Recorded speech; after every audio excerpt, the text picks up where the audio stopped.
Krong Valley, Vietnam, 1970. 5 elite Green Berets from MACV-SOG Team Iron Wolf entered triple-canopy jungle where no maps existed. Only Sergeant Keen returned.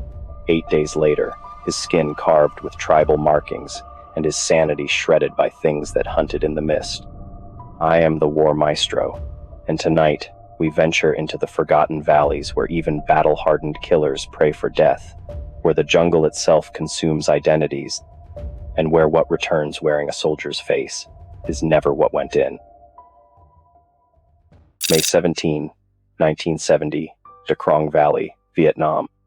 The year was 1970, the height of America's secret war beyond Vietnam's borders. While conventional forces fought the televised war, elite MACV-SOG units conducted classified operations where no American officially set foot. These Green Berets, running covert missions with ruthless efficiency, represented the shadowy edge of U.S. military power. Their casualty rate, over 100%, meaning every operator was wounded at least once. 1/3 never returned. Blood spattered across laminated topographic maps as the UH-1 Huey helicopter bucked violently through turbulence. Staff Sergeant Marcus Keen steadied himself against the cabin wall, his expressionless face illuminated by muzzle flashes from ground fire below. 3 tours had stripped him of visible emotion, the perfect psychological profile for what command was now asking his team to do. The Krong Valley stretched 35 miles beneath them, a labyrinth of triple-canopy jungle cutting through North Vietnam's infiltration corridors. According to MACV Command in Saigon, this territory appeared blank on most military maps, a deliberate omission labeled simply Denied Territory. Keen checked his CAR-15 carbine methodically, fingers moving with mechanical precision. At 29, the 1,000-yard stare in his eyes belonged to someone decades older. The Green Beret patch on his tiger stripe fatigues marked him as MACV-SOG, Studies and Observation Group, America's most classified special operations unit running black operations where conventional forces couldn't go. Lieutenant James Harris studied a tattered map, his face illuminated by a red-filtered flashlight. His Harvard education seemed incongruous with the skull patch sewn onto his boonie hat. He turned to the tribal man beside him. "Doc, anything in the local chatter about NVA movements up here?" The man they called Doc, a Montagnard scout from the Highlands, adjusted the AK-47 slung across his chest. His weathered face remained impassive, but his eyes darted nervously to the jungle below. "Village elders say even NVA avoid these valleys now. They say forest has old spirits. Very bad place." Doc made a subtle warding gesture. "They tell you, do not follow drumming after sundown." Harris laughed dryly. "Yeah, well, tell Charlie that. Intel says an entire NVA regiment moved through here last week." The helicopter touched down in a small clearing, rotor wash flattening the elephant grass. No shots rang out, no movement in the tree line, just unnatural stillness. The 5-man team of RT Iron Wolf disembarked quickly, Harris, Keen, Doc, and 2 other Green Berets, Morales and Cooper.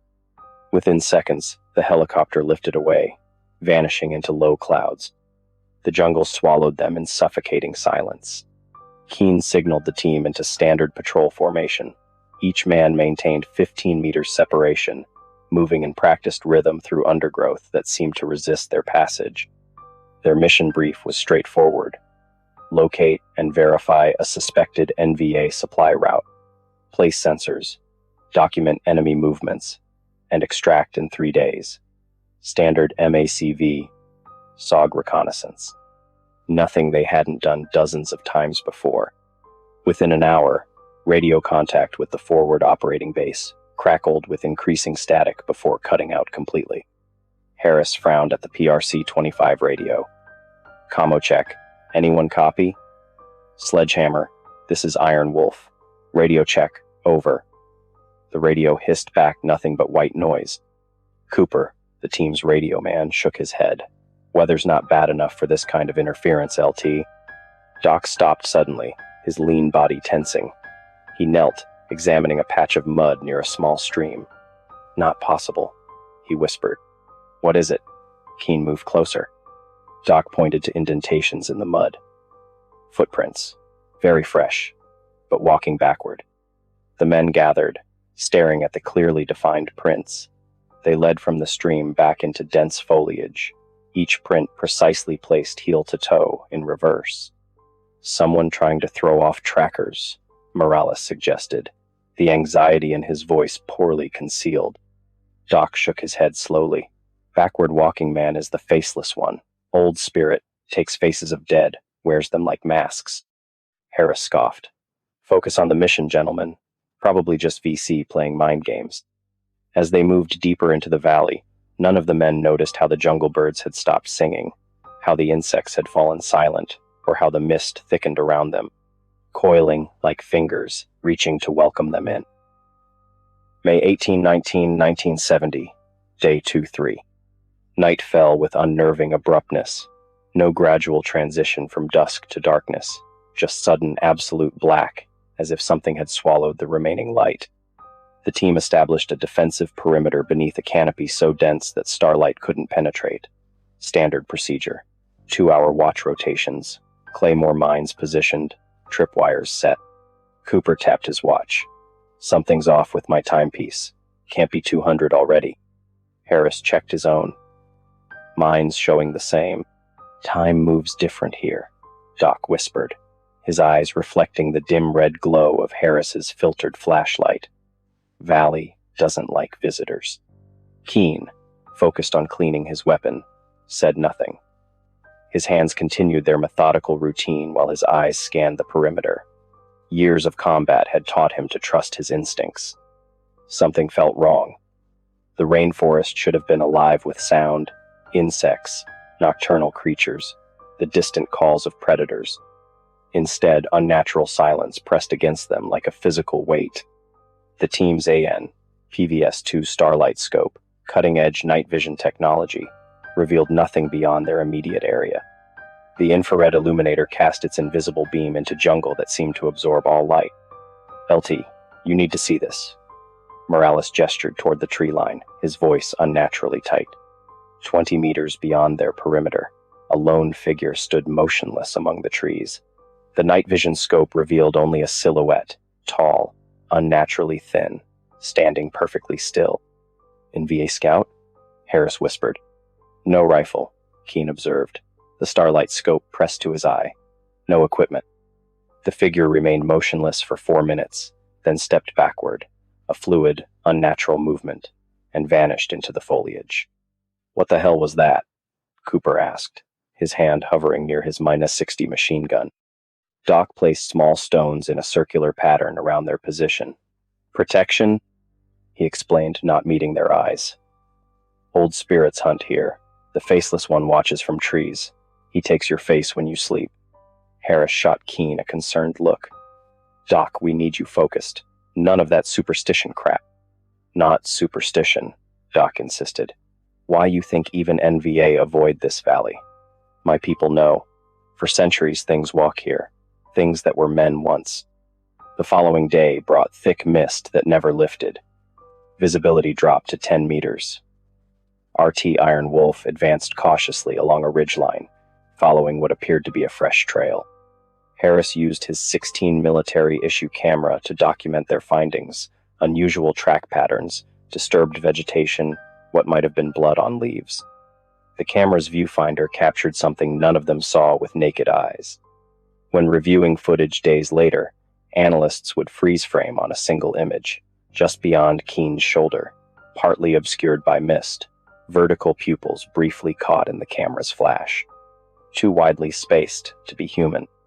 On the evening of Day 3, Doc prepared their rations, brewing bitter coffee from C-ration packets. The team huddled under a hasty canopy of poncho liners, reviewing their maps and sensor placements. All the animal signs stopped 5 clicks back. Cooper noted, marking their route with a grease pencil. No bird calls, no monkeys, nothing. Like they're avoiding this whole section. Doc nodded grimly. "Animals know. Smart animals run." Keen abruptly raised his fist, the signal to freeze. The team went silent, weapons ready. For several minutes, nothing moved. Then they heard it, a faint, rhythmic sound echoing through the trees. Not mechanical, not animal. Drumming. "There's no settlements marked within 20 clicks," Harris whispered, studying his map with increasing concern. Doc's hands trembled as he made another warding gesture. "Not drums of living men," he said. "Do not follow drums after sundown. Those who go never return, or return, changed." May 19, 1970, Night 3. The drumming continued intermittently throughout the evening, always distant, always just beyond the next ridge. Harris maintained strict noise discipline, communicating through hand signals as darkness enveloped them once more. The team established their RON position, remain overnight, on elevated ground with clear fields of fire. Keen took first watch, his car 15 resting across his knees. The others tried to sleep beneath poncho shelters, their bodies arranged in a defensive wagon wheel formation, feet toward center, heads out, weapons ready, standard SOG procedure for contested territory. At 127, according to his watch, Keen noticed Doc was missing. He woke Harris with a hand over his mouth, the silent alert. The lieutenant's eyes snapped open, instantly alert. No words needed. Doc's empty sleeping position told the story.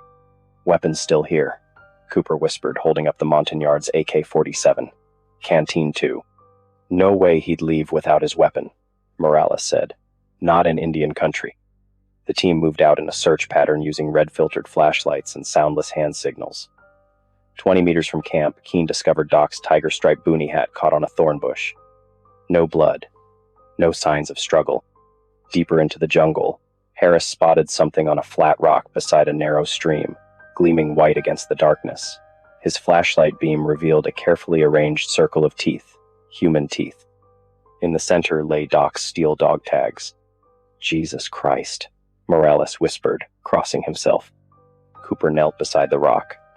"Molars, incisors, these are all his teeth. Every single one." "How the hell do you pull a man's teeth without him making a sound?" Harris demanded, his voice cracking. "We were 20 meters away." Keen studied the ground around the rock. No drag marks, no blood trail. He played his light across the surrounding jungle. No tracks leading away. The team spread out, searching in widening circles. Cooper suddenly froze, his light trained on the ground. "LT, I found tracks." A single set of footprints led from the rock to a dense wall of vegetation. Each print was perfectly formed in the soft earth, the standard-issue jungle boot pattern identical to those worn by RT Iron Wolf. "They're walking backward," Cooper said, his voice trembling. "And they're Doc's size." Harris activated his tape recorder, standard for documenting intelligence findings. The small Sony TC-800B whirred softly as he narrated. "RT Iron Wolf, Day 3. Indigenous team member missing. Evidence suggests." He paused, struggling to describe what they'd found in terms that wouldn't get the report buried. A soft whistling sound drifted through the trees. Not wind, a melody, a child's lullaby, sung in Doc's voice. "Contact 3 o'clock, Keen whispered, weapon raised. Beyond the effective range of their lights, something moved among the trees. The team formed a defensive semicircle, weapons trained outward. Night vision revealed a figure standing 15 meters away, Doc's height and build, but its movements were wrong, jerky, mechanical, as if controlled by invisible strings. "Doc?" Harris called. "Report your position." The figure tilted its head at an impossible angle, then stepped backward into the foliage. The men maintained their position until dawn, backs together, watching the trees. None mentioned what they had seen, none willing to admit the impossibility of it. As first light broke through the canopy, a new sound reached them, the distinct clink of metal on metal, approaching from multiple directions, the unmistakable sound of AK-47 magazines being seated. "Multiple contacts," Keen reported, scanning with his scope. "NVA patrol, minimum squad strength." Harris made a quick decision. "Exfil Route Alpha, now." As they moved out, Cooper suddenly grabbed Harris's arm. "Listen," he whispered. Through the jungle came the sounds of men speaking Vietnamese, but something was disturbingly wrong with their voices. The words ran backward, played in reverse, like a tape rewinding. "That's not Charlie," Morales whispered. "Move out," Keen ordered. "Contact imminent." Behind them, at their abandoned position, They heard Doc's voice, clear, calm, speaking perfect English. The Faceless One has your scent now. May 2021, 1970, Day 4-5. The team evaded the NVA patrol, or whatever it was, moving deeper into unmapped territory. Standard operating procedure dictated they should exfiltrate immediately after losing a team member, but their extraction point was 3 days' march away. The emergency extraction LZ behind them was now crawling with activity. Harris had made 15 attempts to reach their FOB through the PRC-25 radio. Each transmission yielded only crackling static punctuated by fragments of what sounded like their own voices, played back in reverse. Could be enemy radio countermeasures, Harris suggested, though his tone lacked conviction. Not any ECM I've ever heard, Cooper replied, adjusting frequencies. The radio man's fingers trembled slightly on the dials. They had been moving for 6 hours when Morales spotted it, a makeshift shrine nestled between the massive roots of a banyan tree. Joss sticks burned around a small platform containing carefully arranged items, C-ration packets, 5.56mm brass casings, and a severed human ear. That's American equipment, Harris noted, photographing the shrine with his 16mm camera. The ear's fresh, Keene observed clinically. Less than 12 hours. Cooper studied the shrine.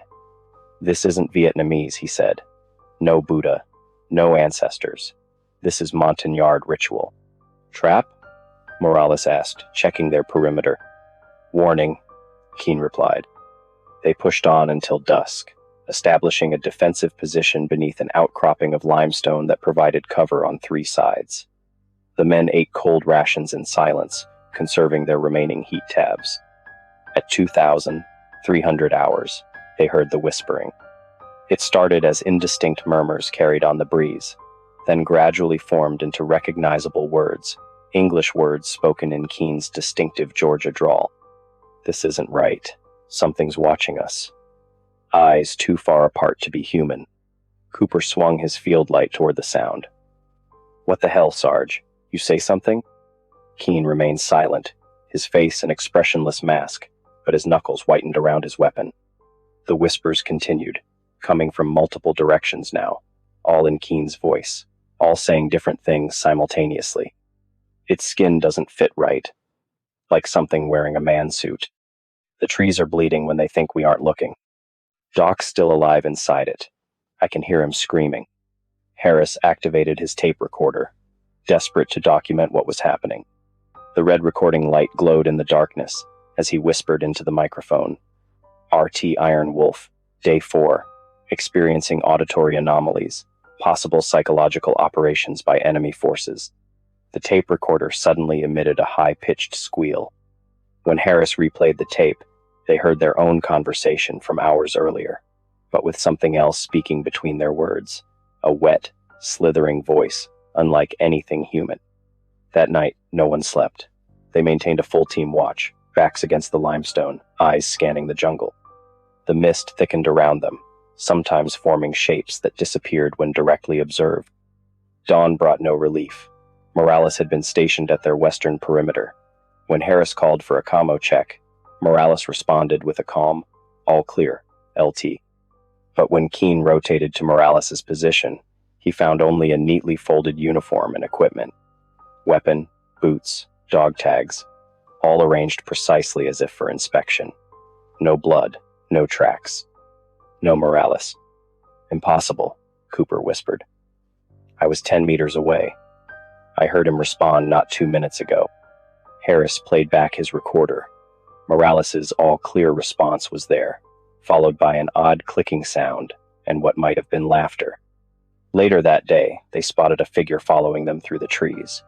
It wore a green uniform and moved with Morales's distinctive gait. Cooper raised his M60, prepared to fire, but Harris held up his hand. Hold fire. Visual confirmation first. Through binoculars, they saw what appeared to be Morales, watching them expressionlessly through the foliage. But when Keene used the starlight scope, he saw something else. The figure's face was smooth and featureless, like unformed clay. That's not Morales, Keene stated flatly. The thing tilted its head at an impossible angle, then stepped backward into the fog, its movements fluid yet wrong, as if its joints bent in directions human anatomy wouldn't allow. May 25, 1970, Day 8. 8 days after insertion, 5 days past their scheduled extraction, a Montagnard hunter discovered Staff Sergeant Marcus Keene at the edge of Playbong Village, 30 kilometers from RT Iron Wolf's last known position. The official MACV-SOG after-action report described his condition clinically. Subject found conscious but non-responsive, multiple lacerations consistent with pungy stake injuries, severe dehydration, pupils dilated and non-reactive to light.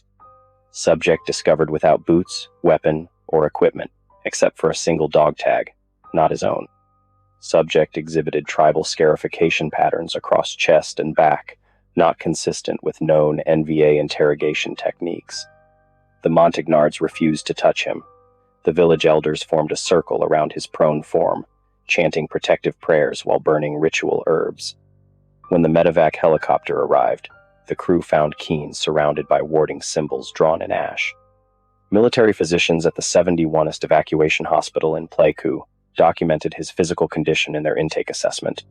Patient presents with 23 distinct symbols carved into chest, back, and arms. Pattern resembles Montagnard ritual scarification but contains elements unknown to cultural affairs officers. Markings appear self-inflicted based on angle and depth, though patient lacks necessary cutting implements. Blood work reveals unknown alkaloids consistent with indigenous psychotropic compounds. Patient exhibits abnormal brain activity in temporal and occipital lobes. Captain Miles Foster, lead psychiatrist for the 71st, began the first documented interview with Keene 48 hours after his recovery. Sergeant Keene, can you tell me what happened to your team? Keene sat motionless on the edge of his hospital bed, eyes fixed on a blank section of wall. His hands, previously steady enough to assemble a rifle blindfolded, trembled uncontrollably. My team, he repeated, his Georgia accent now overlaid with an unfamiliar cadence. My team is still in the valley, still walking, but not alone now. Who's with them, Sergeant? Keene's eyes shifted to Foster's face, then slightly past it, as if looking at something just over the doctor's shoulder. The Faceless One. He wears their faces. I followed him into the trees. Foster noted in his report that Keene alternated between English and fluent Vietnamese, a language he had no training in according to his service record. During these lapses, indigenous orderlies refused to enter his room, claiming his Vietnamese was not spoken by the living. On the third day of his hospitalization, Keene began drawing.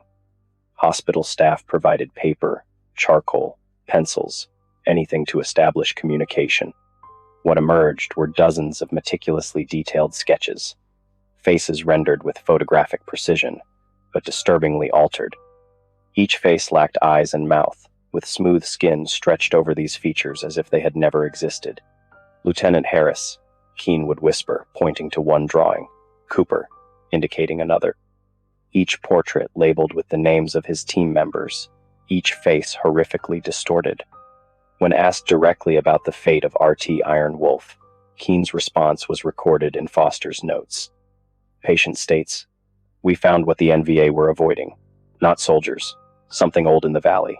Something that learns your face by watching, then takes it when you sleep. It peels your thoughts like fruit. It wears you after." Military investigators from MACV-SOG Intelligence Division arrived on day 5. Their classified debrief with Keene lasted 12 hours. No recordings were permitted.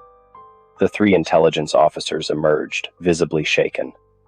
Their final report contained a single operative recommendation. Area grid coordinates 16 to 430, 114, none 106 to 4, 5423.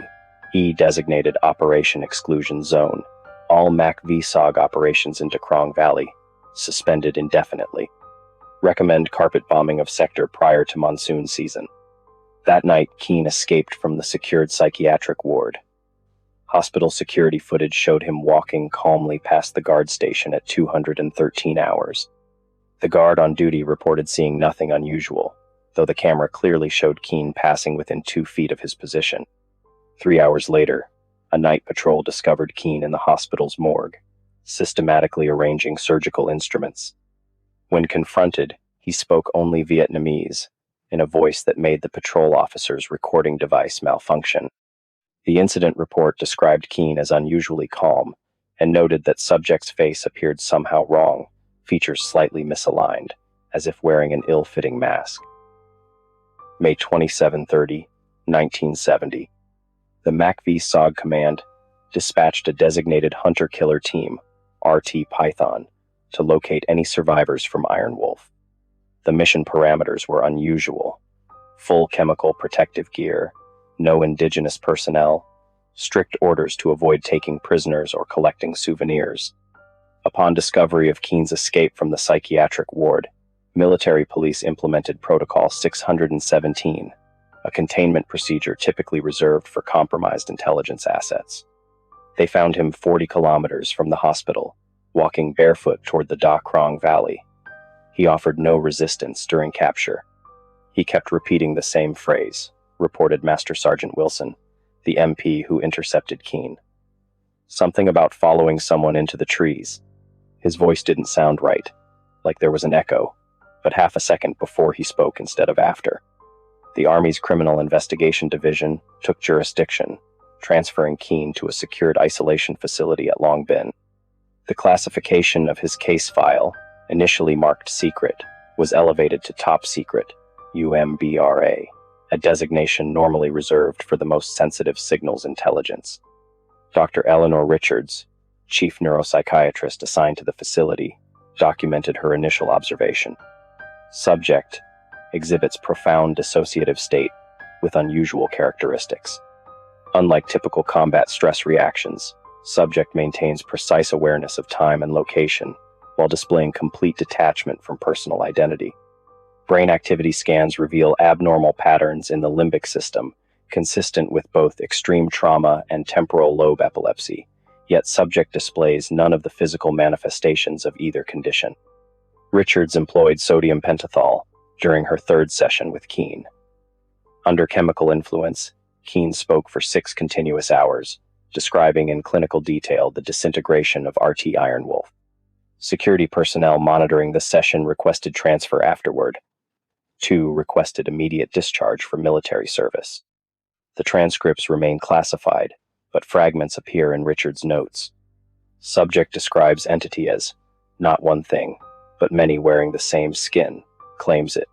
Moves between moments like stepping between rooms. When pressed about surviving team members, subject insisted. They're still there, still walking. Time moves different in the valley. They'll keep walking forever. On May 28, an unmarked transport aircraft arrived at Long Bin. Orders came directly from MACV headquarters to transfer Keane to a specialized facility in Okinawa. Dr. Question. Richards protested, citing Keane's deteriorating psychological state, but was overruled. 4 MPs escorted Keane to the airfield tarmac. According to the official incident report, as they approached the aircraft, Keane suddenly spoke, not in English or Vietnamese, but in what the senior MP described as sounds like language played backward. Security camera footage shows the 4 guards simultaneously releasing Keane and drawing their sidearms, but instead of aiming at him, they place their weapons against their own temples. The footage abruptly ends. When it resumes 11 minutes later, 3 guards lie dead. The 4th, Corporal James Herrick, stands motionless beside them. Of Keane, there is no sign. Herrick's debriefing yielded little useful intelligence. He appeared catatonic, responding only to direct yes/no questions with eye blinks. When asked if Keane had threatened or coerced them, Herrick blinked once for no. When asked if Keane had escaped alone, Herrick blinked once, then twice, then continuously until sedated. A final search operation combed the Krong Valley with napalm and defoliants before the area was carpet-bombed by B-52s on June 2, 1970. The official justification cited suspected large-scale NVA infiltration route, rather than search and rescue operations. RT Python never returned from their mission. Their final transmission, heavily degraded by interference, contained only confirmed visual on Iron Wolf survivors. They're walking in circles, something following them. Jesus Christ, their faces. The recording ends with screaming that audio analysts later determined came from multiple sources simultaneously, all with identical vocal patterns. October 1980, 5, Veterans Affairs Medical Center, Atlanta, Georgia. The administrative office of the Atlanta VA Medical Center received a directive from the Department of Defense regarding patient 417370K, a combat veteran hospitalized since 1973. The file arrived via military courier, marked with unusual classification protocols that required special handling. Nurse Diane Lawson was the only staff member with sufficient security clearance to access the file's contents. She had spent 12 years working with veterans, suffering from severe PTSD, and thought she had seen every variation of war trauma. Patient 417370K, now known in facility records as John Carpenter rather than Marcus Keene, challenged that assumption. The directive contained amended treatment protocols and a complete reclassification of his condition from combat stress reaction to classified physiological alteration resulting from specialized warfare. Exposure. Lawson noted that 3 pages of the file had been completely redacted, with only the heading visible. Operation Wandering Soul, Psychological Warfare Division. According to his medical history, Keene had not spoken a word since 1971. He maintained a peculiar daily routine, sitting motionless for hours facing east, the direction of Vietnam, before methodically creating intricate drawings of faces. Always the same faces, cataloged by facility staff as subjects A through D, always drawn without eyes or mouths. Lawson reviewed security footage from Keene's room, a standard procedure for high-risk patients. The recording showed him sleeping peacefully at 300 hours. At 317, he suddenly sat upright, though his eyes remained closed. He turned toward the camera and spoke clearly, his first words in 14 years. They found a way back through. The footage showed nothing unusual in the room. Yet when security personnel reviewed the tapes, they discovered that for exactly 7 seconds after Keene spoke, all other patients in the secure ward sat upright simultaneously, their faces turned toward his room. On October 23, 1988-5, Dr. James Harrison conducted his monthly psychiatric evaluation of Keene. The session was recorded as standard procedure. "Do you know your name?" Harrison asked. Keene remained silent, his hands methodically folding a blank sheet of paper into elaborate patterns. "Can you tell me what happened to your team in Vietnam?" Keene looked up, making direct eye contact for the first time in years. "They never left the valley. They're still walking. The Faceless One still wears them." "And who is the Faceless One?" The recording shows 7 seconds of static before resuming. Harrison's notes indicate no interruption in the session, yet when the visual feed returns, Keene is standing uncomfortably close to the doctor, who appears disoriented. "He's here now," Keene whispered. "You let me bring him back." That night, Nurse Lawson discovered an envelope placed precisely in the center of her desk. Inside were 5 photographs, staff ID photos of herself and 4 doctors, each meticulously altered. Their eyes and mouths had been removed, leaving only smooth skin where these features should be.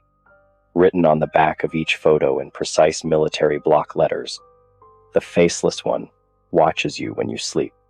The facility's internal investigation revealed that Keene could not have left his room. The electronic lock system showed no entries or exits. The security cameras covering the administrative office showed no unauthorized personnel. Yet fingerprint analysis of the photos matched Keene's right index and middle finger. 3 weeks later, during a routine morning check, staff found Keene's room empty. The door remained locked from the outside. His personal effects were arranged in a precise circle on his bed. In the center lay his collection of drawings, hundreds of eyeless, mouthless faces, with a new addition, a self-portrait of Keene, the only drawing with facial features intact. In 2026, declassified documents from MACV-SOG operations included a partially redacted after-action report on RT Iron Wolf. The official cause of the team's loss was listed as enemy ambush by NVA sappers. A handwritten note in the margin, initialed by an intelligence officer, reads simply, "What walked out of that valley wearing Keene's face wasn't Keene anymore." 4 Vietnam veterans who served in reconnaissance teams near the Krong Valley during 1970-71 have separately reported identical nightmares. Walking endlessly through fog-shrouded jungle, while something follows just behind, whispering in their voices, waiting for them to sleep so it can wear their faces. One veteran, who requested anonymity, provided a statement to researchers. We called it, "The Thing That Walks Backward." The Montagnards knew it was there. The NVA knew too. That's why they avoided certain valleys. We discovered what they both feared. And now it's here, wearing the faces it collected. Sometimes I see Keen in crowds, watching me. But it's not him behind those eyes. It's still hunting us. All these years later, it's still hunting us. If this haunting file from the War Maestro's archive has left you checking the shadows, take a moment to secure your position in our ranks. Make sure you're alone before you subscribe, or at least verify that whoever's watching over your shoulder has a proper reflection. Hit that notification bell. When the jungle falls unnaturally silent, you'll want to know which classified file opens next. Share this account with fellow veterans and horror enthusiasts who understand that sometimes the most terrifying enemies aren't the ones in uniform. Remember, not all who return from war zones come back alone, and some are still walking those forgotten valleys, waiting for company.